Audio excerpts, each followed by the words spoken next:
Hello जय हिंद दोस्तों, स्वागत है आप सभी का एक बार फिर से आपके अपने चैनल तार्किक ज्ञान पर। तो आज हम डिस्कस करेंगे जो यूपी टेट 2018 का पेपर 1 था उसके भाग सेकंड जो भाषा 1 है हिंदी। पिछले वीडियो में हमने जो है बाल विकास और शिक्षण विधि के पार्ट को डिस्कस किया था ना। तो चलिए स्टार्ट करते हैं यहाँ पर हिंदी वाले भाग को। आगे बढ़ें, अगर अभी तक आपने हमारे चैनल को सब्सक्राइब नहीं किया तो इसे जल्दी सब्सक्राइब कर लें। 31 क्वेश्चन है, प्राग ऐतिहासिक में निम्न किस उपसर्ग का प्रयोग है। जो प्रागैतिहासिक वर्ड है, शब्द है, इसमें किस उपसर्ग का प्रयोग है। प्रा है, प्राक है या प्राग है या प्रागैति है। तो यहाँ पर जो सही विकल्प है वो बी वाला विकल्प एकदम सही है, प्राग। ठीक है, इसमें जो यूज होता है, प्रयोग होता है, प्राग होता है। अगला प्रश्न है 32 नंबर, तुलसीदास किसकी कविता है। कविता पूछा है, किसकी कविता है। हरिवंश राय बच्चन की जी की है या मुक्तिबोध की है या अज्ञेय जी की है, सूर्यकांत त्रिपाठी निराला जी की।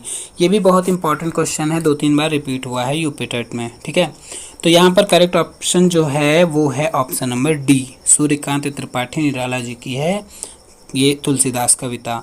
और इनकी कविताएं जैसे कुछ हैं अन्य, अनामिका है, परिमल है, गीतिका है और कुकुरमुत्ता है ना, और भी बहुत सारी हैं। तो बढ़ते हैं अगले प्रश्न पर। 33 नंबर है, बहिष्कार का संधि विच्छेद क्या है। जो बहिष्कार शब्द है इसका संधि विच्छेद बताना है। तो इसका संधि विच्छेद देखिए यहाँ पर ये वाला होगा, बहि प्लस कार। 34 नंबर है, वैदेही वनवास किसकी रचना है। मैथिली शरण गुप्त जी की है या फिर अयोध्या सिंह उपाध्याय हरिऔध जी की है या रामधारी सिंह दिनकर जी की या फिर श्रीधर पाठक। तो सही विकल्प इसमें बी वाला बनता है, अयोध्या सिंह उपाध्याय हरिऔध जी की। इनकी अन्य रचनाएं हैं, प्रिय प्रवास बोलते हैं जिसको, और पारिजात है, चुभते चौपदे है, ठेठ हिंदी का ठाठ इनकी बहुत ही फेमस जो है रचना है। 35 नंबर प्रश्न है, निम्न में से पुल्लिंग शब्द का चयन कीजिए। पुल्लिंग जो शब्द है उसका चयन करना है। पखावज है, पहिया है, लिखावट है या मंझदार है। तो इसमें देखिए इनका जो शब्द दिए जाते हैं इसमें इनका प्रयोग करके, वाक्य प्रयोग करके सबसे अच्छा तरीका है, क्योंकि इतने सरल नहीं पूछे जाते। तो इनका वाक्य प्रयोग करके हम सबसे अच्छे तरीके से पता कर सकते हैं। तो यहाँ पर देखिए अगर लिखावट है, मझदार है, पहिया, इनका सबका यूज़ करेंगे ना, वाक्य प्रयोग करेंगे तो ऑटोमेटिक पता चल जाएगा।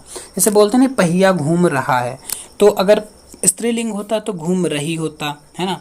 तो पहिया जो है यहाँ पर क्या है, पुल्लिंग है। आगे प्रश्न दिए गए हैं 36 और 37। ठीक है, इसके लिए आपको ये पैराग्राफ पढ़ना पड़ेगा। ठीक है, तो इसको पढ़ते हैं, चलिए देखते हैं। स्पष्टता, आत्मविश्वास, विषय की अच्छी पकड़, ये बता रहा है। स्पष्टता है, आत्मविश्वास है, विषय किसी भी विषय की अच्छी पकड़ जो होती है। प्रभावशाली भाषा में अपने विचारों और भावनाओं को व्यक्त करना ही संप्रेषण कला है। तो संप्रेषण कला की यहाँ विशेषताएं बता रहा है, पहली बात। आगे कह रहा है जो निरंतर अभ्यास से निखारी जा सकती है। मतलब जो संप्रेषण कला है वो एक दिन में नहीं आती। क्या कह रहा है, निरंतर अभ्यास से निखारी जा सकती है। एक दिन में कोई अच्छा वक्ता नहीं बन सकता तथा भाषा पर अनायास ही किसी की पकड़ नहीं बन जाती। यहाँ बता रहा है मतलब जो किसी की संप्रेषण कला है, ठीक है, वो जो है एक दिन में नहीं निखारी जा सकती। और यहाँ ये भी कह रहा है एक दिन में कोई अच्छा वक्ता नहीं बन सकता। मतलब कोई अचानक अच्छा वक्ता नहीं बन सकता, उसके लिए उसे अभ्यास की ज़रूरत पड़ती है। इसी अभ्यास से जो है स्वामी विवेकानंद जी ने जिस संप्रेषण कला का विकास किया था उसने विश्व धर्म सम्मेलन में, उस विश्व धर्म सम्मेलन की बात हो रही जो उन्होंने शिकागो में किया था ना, उसने विश्व धर्म सम्मेलन में लाखों अमेरिका निवासियों को चकित और मोहित कर दिया था। किसके बल पर, इसी संप्रेषण कला के बल पर। तो यहाँ पर जानते हैं प्रश्न, अब आगे देखते हैं। संप्रेषण कला क्या नहीं है, नहीं पूछ रहा है। प्रभावशाली भाषा या अलंकरण या आत्मविश्वास या फिर विचारों और भावनाओं को व्यक्त करना। तो जो इसमें सही विकल्प है वो ऑप्शन नंबर बी, अलंकरण जो है वो संप्रेषण कला नहीं है। प्रभावशाली भाषा है, आत्मविश्वास है, विचारों और भावनाओं को व्यक्त करना, ये सब क्या है, संप्रेषण कला में आता है। इसकी विशेषताएं पहली लाइन में बताई गई थी। अगला प्रश्न है 37 नंबर, संप्रेषण कला का विकास किससे होता है। अनायास होता है, अनायास बिल्कुल नहीं होता, उसमें बताया गया था। अभ्यास से होता है, भाषण से होता है, या विषय की अच्छी पकड़ से होता है। तो इसमें जो 37 नंबर प्रश्न है इसमें ऑप्शन नंबर बी वाला, अभ्यास से होता है, पैराग्राफ में बताया गया था गद्यांश में ना।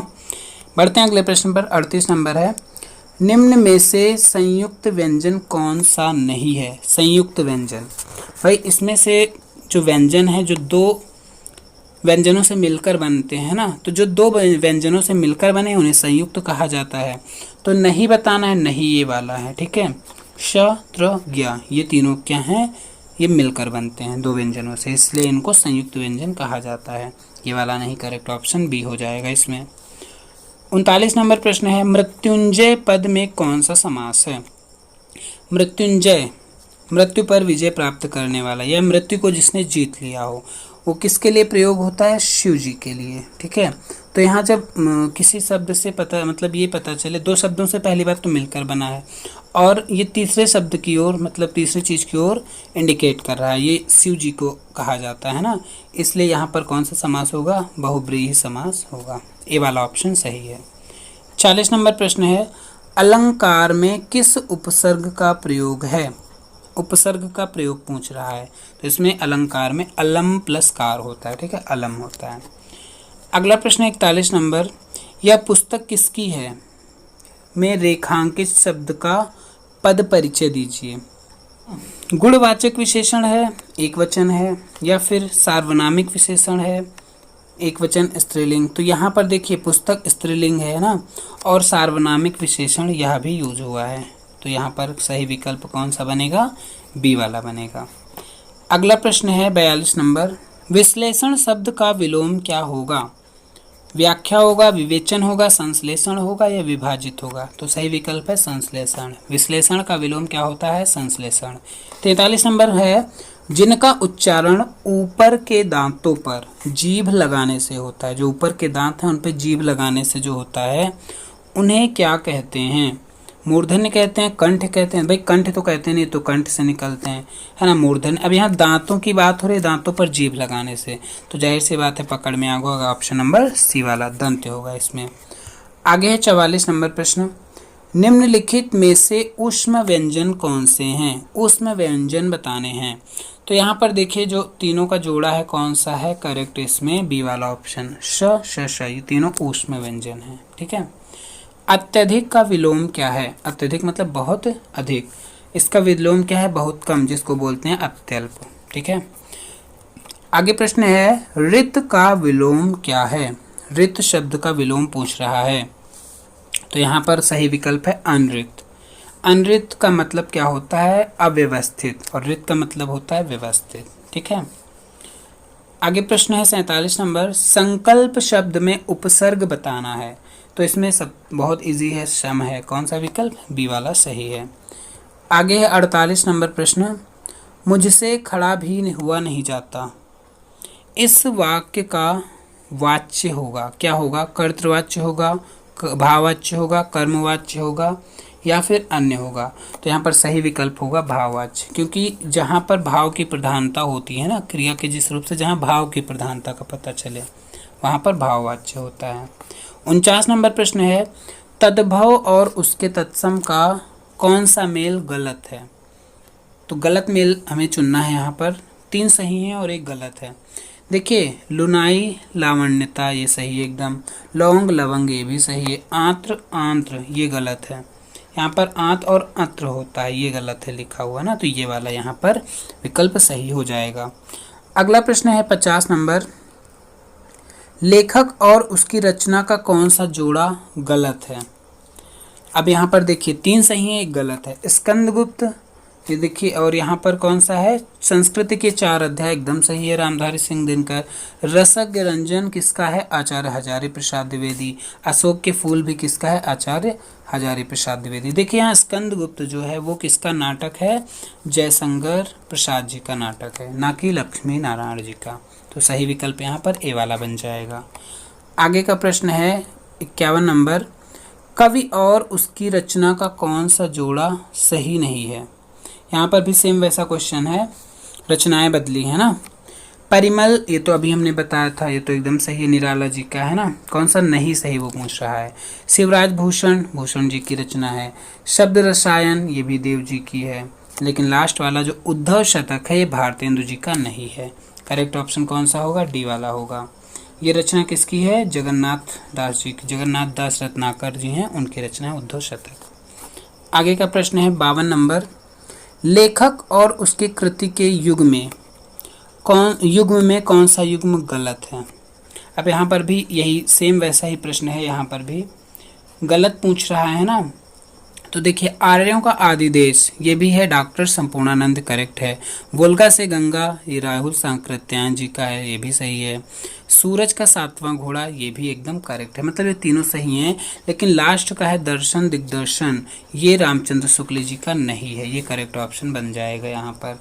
दर्शन दिग्दर्शन जो है रामचंद्र शुक्ल जी का नहीं है ना।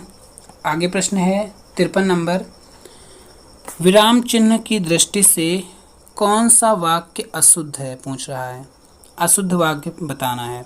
हाँ मेरा यही विचार है, या फिर वह ईमानदार, परिश्रमी, कर्मठ और मृदुभाषी है, या फिर उसके पास धन, वैभव, नौकर चाकर आदि सभी कुछ था। आप हमारे घर आना चाहते हैं तो आइए, ठहरना चाहते हैं तो ठहरिए। अब यहाँ पर देखिए, हाँ मेरा विचार यही विचार है, यहाँ पर बोलने में कुछ और लग रहा है, क्योंकि यहाँ पर कुछ कॉमा वगैरह नहीं लगा है हाँ के बाद जो लगना चाहिए, तो ये वाला इसमें अशुद्ध है ना। तो करेक्ट विकल्प कौन सा हो गया? ए वाला हो गया। 54 नंबर प्रश्न है, कौन सा शब्द भिन्न अर्थ और प्रकृति का है? सनातन मतलब भिन्न, तीन शब्द एक ही अर्थ के हैं, एक अलग है। सनातन, चिरंतन, मतलब सनातन और सनातन मतलब जो काफ़ी समय से चलता आ रहा है, चिरंतन का भी मतलब वही होता है। आगे का ऑप्शन देख लेते हैं। अगला ऑप्शन है शाश्वत। शाश्वत का भी मतलब यही होता है जो हमेशा से चला आ रहा हो या बहुत पहले से चला आ रहा हो। अधुनातन, यहाँ पर अधुनातन एकदम अलग है। अधुनातन का अर्थ क्या होता है? आज तक का घटित हुआ हो जो चीज़, उसे कहते हैं अधुनातन। ठीक है, तो यही यहाँ पर ये वाला विकल्प सही होगा। 55 नंबर प्रश्न है, अर्वाचीन शब्द का विलोम क्या होगा? अर्वाचीन का विलोम बताना है, इसमें विलोम होगा इसका प्राचीन। ठीक है, और जो अर्वाचीन होता है इसे नवीन भी बोलते हैं, अर्वाचीन भी बोलते हैं। 56 नंबर प्रश्न है, व्याकरण की दृष्टि से कौन सा शब्द अशुद्ध है? 3 शुद्ध हैं, 1 अशुद्ध। अशुद्ध को चुनना है। विभीषण सही है, गृहिणी ये भी सही है, विरहड़ी नहीं होता, विरहिणी, ये मतलब इसमें छोटी की मात्रा लगेगी हाँ में ना, तो ये वाला यहाँ पर अशुद्ध है, बी वाला ऑप्शन करेक्ट हो जा रहा है। 57 नंबर प्रश्न है, निम्न में से कौन सा युग्म गलत है? गलत युग्म चुनना है। मुट्ठी गरम करना, मतलब यहाँ पर अर्थ दिया गया है मुहावरों का। देखिए, मुट्ठी गरम करना, रिश्वत देना एकदम सही है, गलत चुनना है हमें। लुटिया डुबाना, सारा काम चौपट कर देना, ये भी सही है। सब्ज बाग दिखाना, हरा भरा करना, ये वाला गलत है इसमें। लास्ट भी चेक कर लेते हैं। माई का लाल मतलब साहसी व्यक्ति, सही है। तो सब्ज बाग दिखाना, इसका ये अर्थ नहीं होता है। इसका क्या अर्थ होता है? लालच देकर बहकाना, ना कि हरा भरा करना। ठीक है, सब्ज बाग दिखाना मतलब लालच देकर बहलाना या बहकाना। करेक्ट ऑप्शन सी वाला हो जाएगा। 58 नंबर प्रश्न है, मेरी भव बाधा हरो, राधा नागर सोए, जा तन की झाई परे, श्याम हरित दुति होए। तो इसमें उपयुक्त दोहे में कौन सा अलंकार है, ये पूछ रहा है। तो यहाँ पर श्लेष है, अन्योक्ति है, या यमक है, या फिर रूपक है। तो यहाँ करेक्ट ऑप्शन जो है श्लेष अलंकार है। 59 नंबर प्रश्न है, गौशाला में कौन सा समास है? समास पूछ रहा है भाई, जो गाय के लिए शाला ऐसे बोलते हैं ना, तो यहाँ पर कौन सा समास होगा? तत्पुरुष समास होगा। ठीक है, अगला प्रश्न है, देशभक्ति में कौन सा समास है? देशभक्ति में समास बताना है, जो देश की भक्ति ना, तो इसमें जो सही विकल्प होगा इसमें भी कौन सा हो जाएगा? तत्पुरुष, ए वाला ऑप्शन सही हो जाएगा। तो हिंदी वाला भाग यहाँ पर ख़त्म होता है। अगर वीडियो आपको पसंद आया हो तो इसे लाइक और शेयर करना ना भूलें, और अगर अभी तक हमारे चैनल को नहीं सब्सक्राइब किया है तो जल्दी से सब्सक्राइब कर लें। धन्यवाद।